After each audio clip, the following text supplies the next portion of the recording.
So in this section, we're going to have a look at how to add in axes.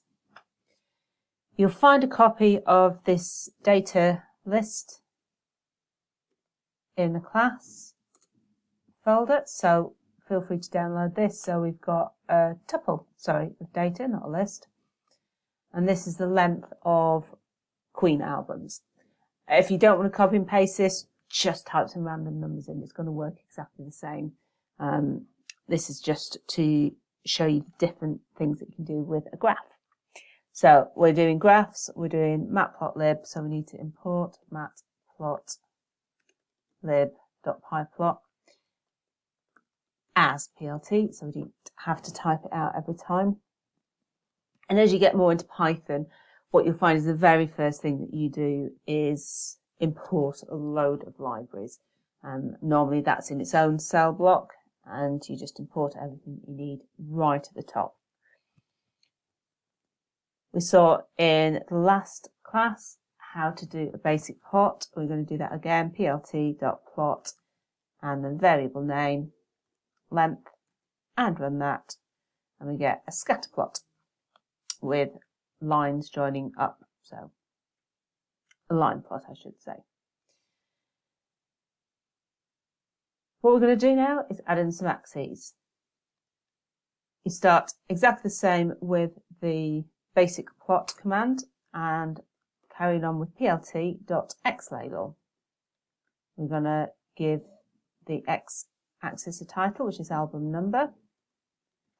So in this case, we've only specified one set of data, so that goes on the x-axis. It assumes that your it goes on the y-axis.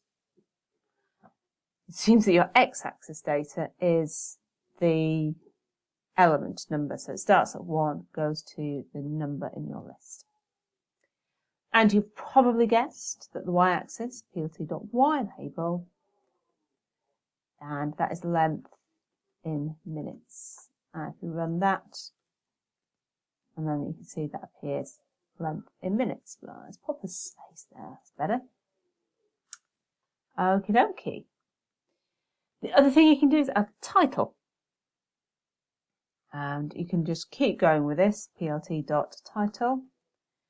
And remember that this is going to be in quotes, quote length of Queen albums, as that is what we're plotting. And if you spell title correctly, it really does help.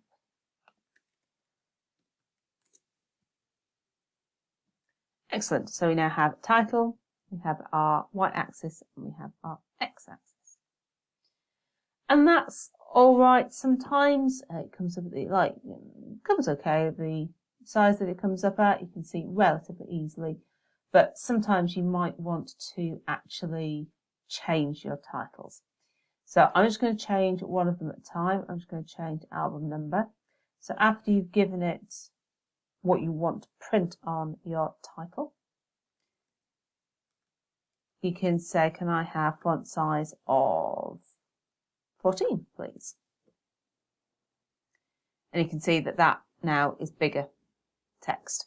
So if you're producing graphs for a paper or for a thesis or a document that you're writing, what's really nice is just set up how you're going to plot it, set up the size of the graph, set up the font size you're going to use so everything looks the same.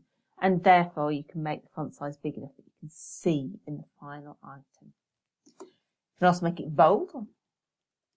You do font weight bold.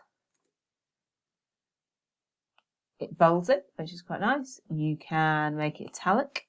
There's a lot of different options. Italic. And you can see this time it's gone to italics.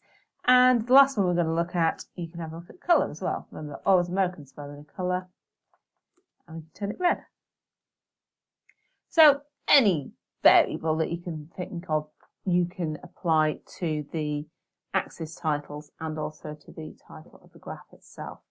So if you have a look at the Matplotlib page, it will give you all the different variables that you can use, but those are the ones that we're most likely to want to look at.